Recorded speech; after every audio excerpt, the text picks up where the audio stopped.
And we are back with our final game of Design and Destroy, which happened to destroy itself streaming-wise. We'll have to figure out how to fix that problem, but as far as playing this format, it's going very well, at least. And that's what really matters to me. RP, and then it was my turn. Boom. It is your turn because you have not designed a game yet. You need ingredients. So I need ingredients, yes. Okay. Let's see. I want to see a game about the moon.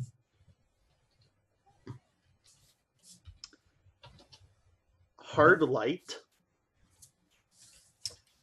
Flags.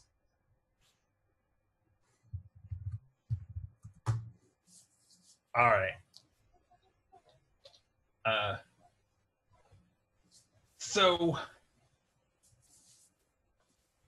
who are the characters? What are they doing? And what's set against them? Let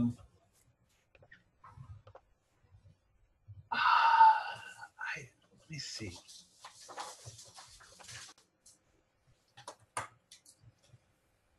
I think with flags, there's like competing factions that are squabbling over lunar resources, and how does hard light come into play?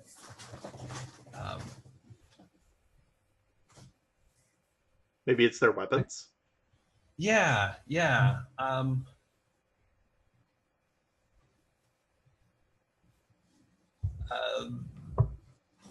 Yes, I guess the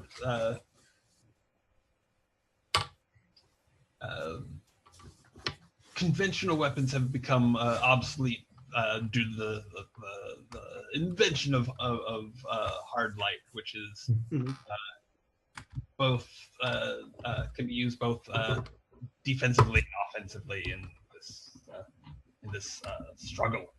Perfect.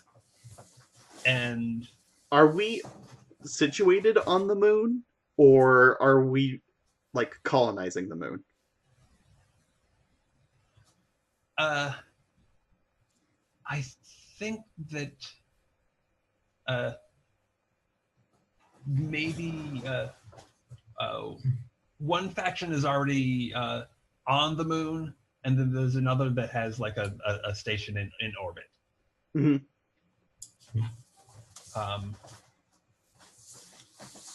Or one faction is on the moon, and like I think there's I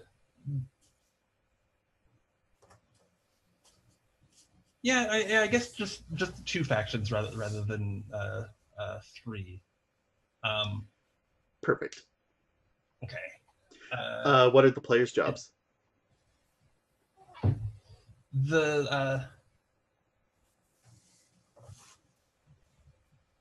I think the players' jobs are to find the peace amidst the squabbling of their factions. Like the factions are like the factions that they work for are pushing towards conflict, but it's the sort of the players' goal to try and find a way to halt it or. So it's almost a flip side of the last game, where our job was to really ham up the fact that we are different people, and in this game it's our jobs as players to make sure that our characters don't end up killing each other. Kill each other. Yeah. That's cool. Yeah. Okay. And I think is there tension between the players' jobs and the characters' goals? Like the characters want to fight each other, but it's our jobs as players to keep them from fighting? Um, I mean, I think I think the different factions we just want to win, but we as players want peace. Ah, yeah. and I think there is a GM in this, and really their job is to like push that tension, to make it not so easy to just decide to call it off. Mhm. And I would like to GM this game.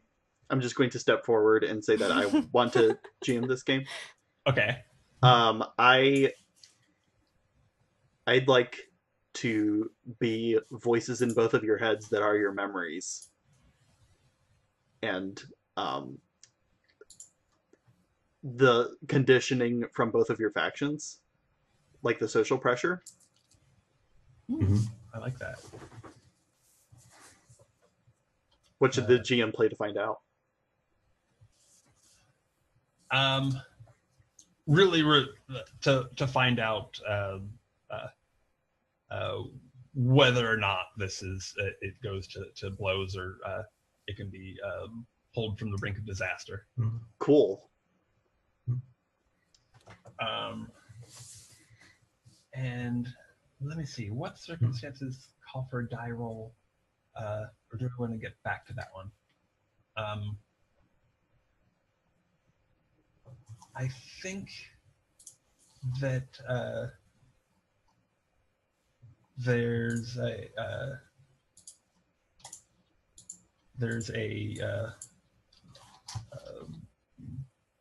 pull a card at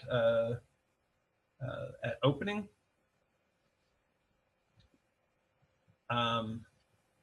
and if it's a number card, then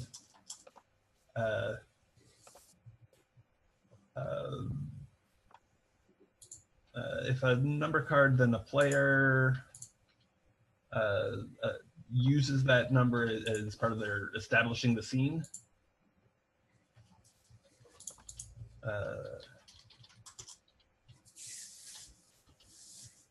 How so? Just as the like the number of people backing them, or okay, how many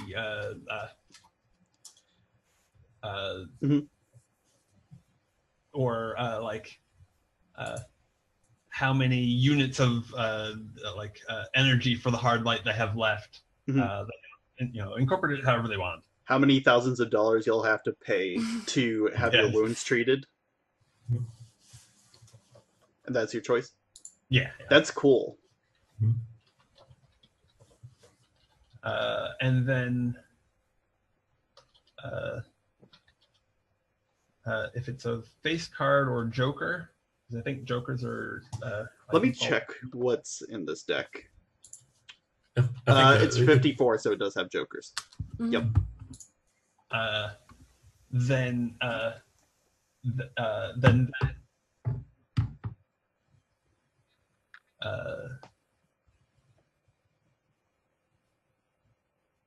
if it's a face card, then that colors their character as they establish it.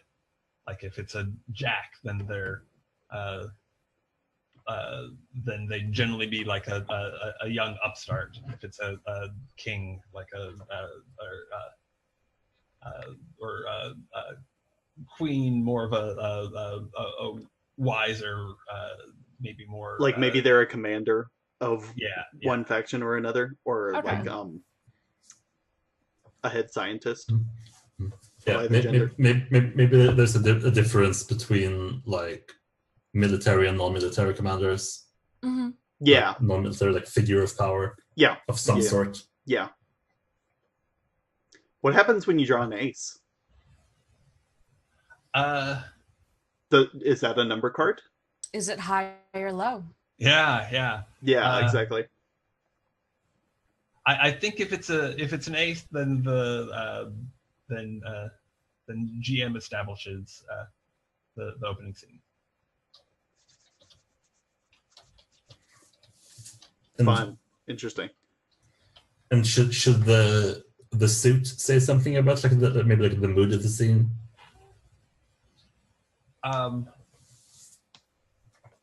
I think that suit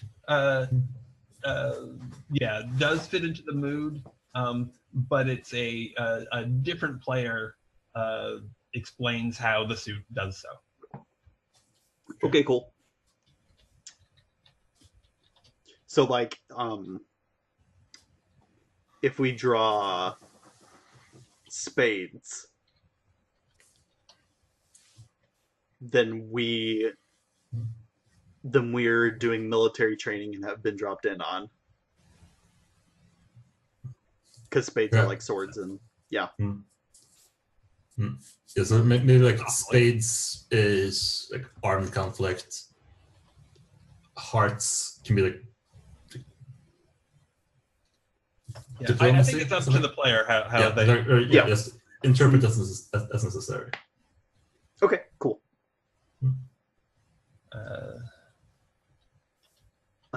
Which situations call for a particular conversation but not a die roll?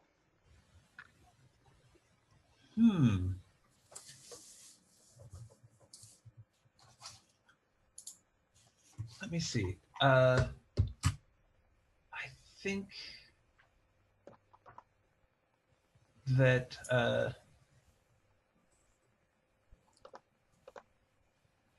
once we have it once the scene's established,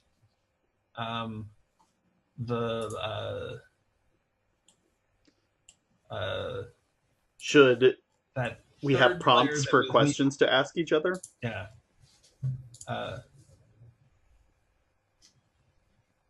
Kind of like in the quiet year, where each card represents a scene or a conflict or problem. Yeah. Yeah, but it's more like a bit more general. Freeform. Yeah. Yeah. Okay. Yeah. Especially because we don't have the time to write up 54 girls. No. Each one. Okay, so the third player who hasn't established a thing yet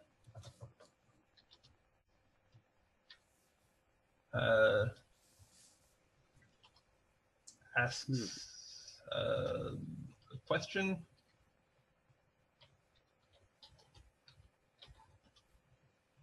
I think that the third player is always like the ground force, and the two other players are always on the same faction as part of setting it up. That may screw things up, but whatever. Yeah. By ground force, do you mean the force that's on the moon, or the force that's okay? Yeah, we do have a few different grounds to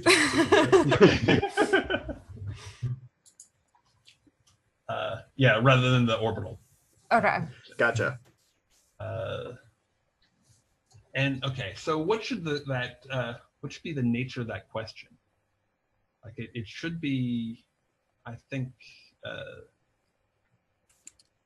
So that third question asks a question about the disposition of the other faction, and it can be loaded.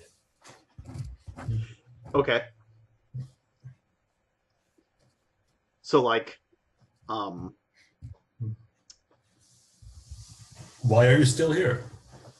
Yeah, exactly. Things have gone terribly for you. Why are you still here?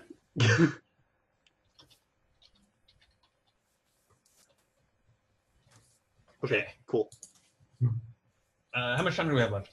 I can't remember if you have 3 more minutes left or are overflowing by 2 minutes. Oh, okay. Sure. Since Cole has to leave in 15 minutes, let's maybe call that good. All right. Unless you have something that's that you feel like needs to be in there. I think there should be another pull of the card at some point once it once things sort of come to a head, and the GM gets to interpret it. Okay. Okay, cool. Okay, perfect. Okay. So I am the GM. One of y'all pull a card and interpret it. Sure. Who should it I'll do be? Okay, cool.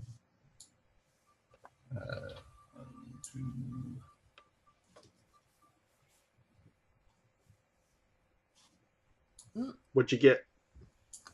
Have a thing in the way. Okay, so 3 clubs.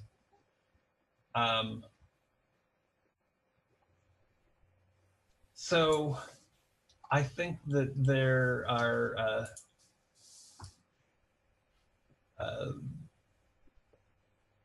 there's 3. I don't know if you would call them pilots. 3 just 3 troops scanning scanning it just as they come over the rise of a crater.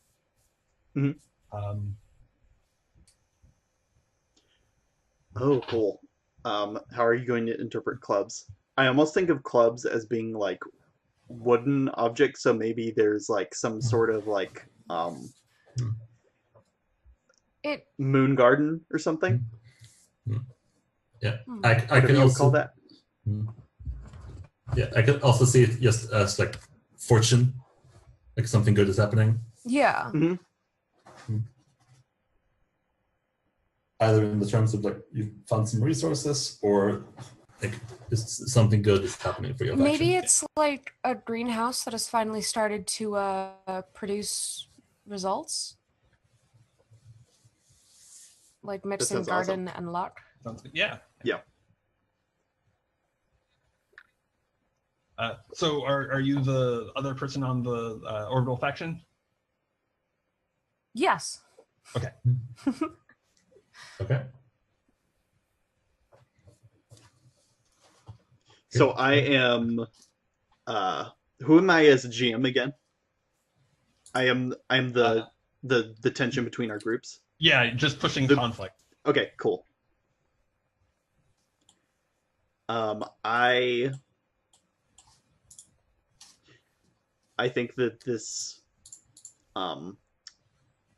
greenhouse is not producing things at the way that was expected. Like there's a very clear reason to establish these greenhouses on the moon, and it's probably to create like certain vegetables that you need for like certain vitamins. And only one type of vegetable is being produced bountifully, but it's exploding. It's I think it's beets. Oh yeah, it's a vegetable that everyone kind of doesn't really like, but they kind of have to have anyways. Yeah, the beets are flourishing. Great. Lovely. Like they're being dug out of the ground, like the little soil canisters, and you almost can't help but pull 2 or 3 out at a time, even when you just are like sifting through the dirt for one. Yeah, there's so much. So, yeah. So Umbra, do you have a loaded question for us? Why do you take our food?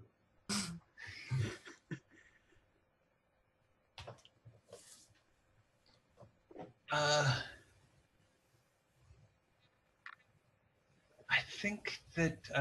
Yeah, maybe I can rephrase that. What makes you think you can take our food? Oh, okay. Perfect. Yeah, and I think the answer is that because it's a greenhouse that outside of it is vacuum, it's vulnerable. like Oh. there may be a bunch of defenses we don't know about, but if I can switch to in character, I guess I should come up with a call sign that isn't completely cheesy. Or is completely cheesy. I'll go with completely cheesy. Okay. Alpha Black. Good. Well, okay, that's better than I was going to say Maverick, and Alpha Black is maybe, but it's cooler than that.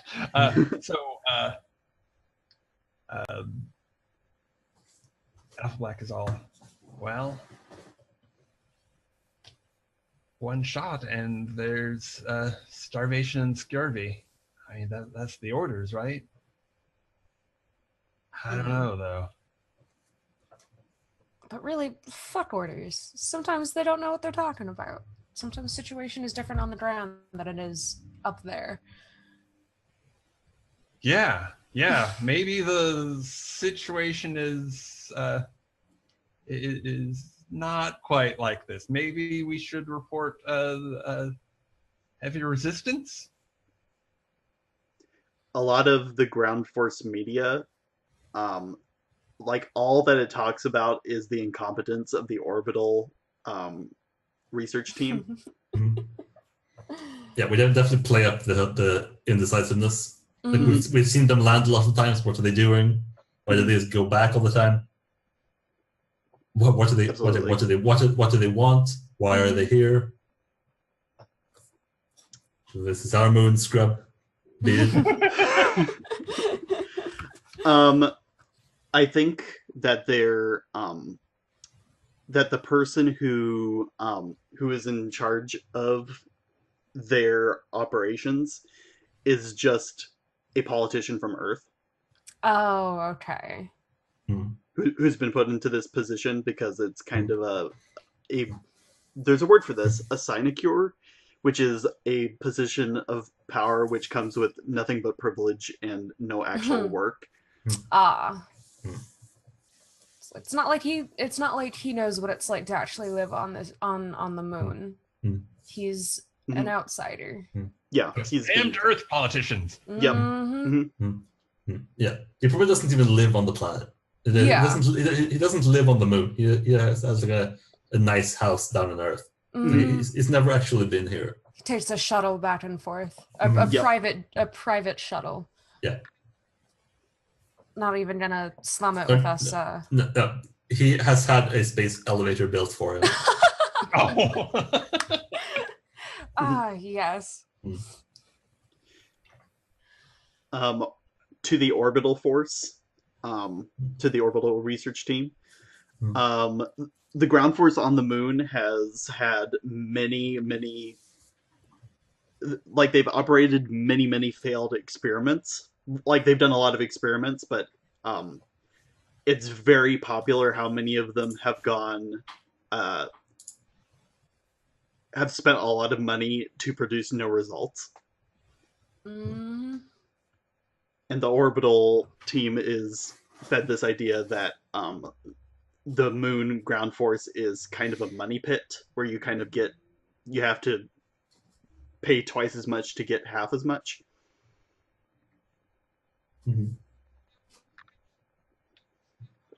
Drama.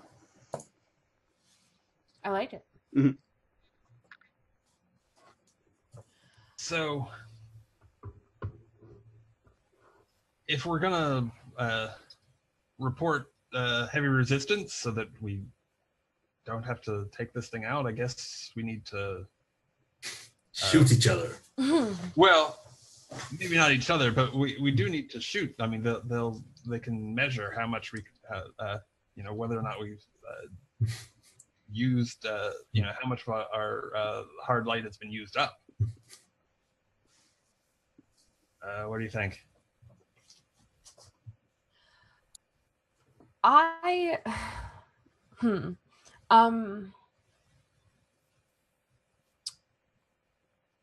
do like that idea. I just I don't know if I've got any other ideas, is the thing. But I do like what you came up with of measuring that hard light and showing them that we still got enough to deal with this on our own. To show them that we are capable of I guess not ruling ourselves, but we don't need the help of some earthbound meathead politician to tell us what to do. Well, of course we don't. But I don't know. I am worried that if we do report, having to fall back, then that's just going to give EarthGov more power. They'll have an excuse to clamp down on us. Right. But they'll definitely clamp down if we just outright tell a lie that they can easily demonstrate is so. So I guess I'm gonna go ahead and aim just above that air processor. Yes. All right. There we go.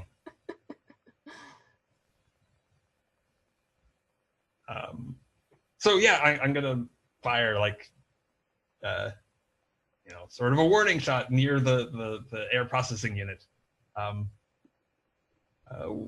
What happens, or is there does that rouse some sort of defenses, or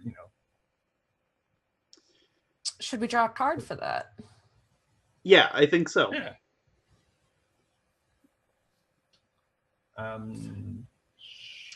I can. Why doesn't somebody else do that? Since I already done. I'll draw a card. Okay. An ace of clubs. All right. Okay. The air processing plant, or the air processor is responsible. Like there's a tube that runs along, like a pipeline of oxygen that runs from this place to the greenhouse. Mm-hmm. And as you fire the warning shot very close to it, you hit one of the pipes and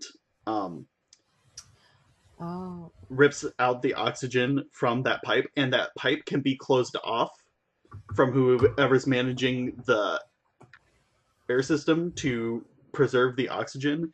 But the greenhouse is going to run out of oxygen. Damn.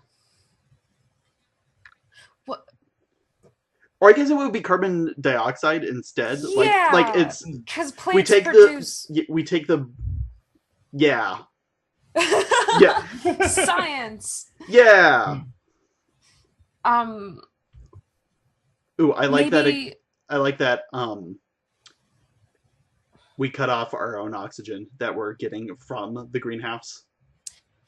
Yeah. Mm-hmm. Mm-hmm. And so instead of having unlimited, we have a time limit. Mm-hmm. There'll need to be evacuations. Mm-hmm. And I think that's where we end, because that's been 15 minutes of playtesting. Okay. Nice.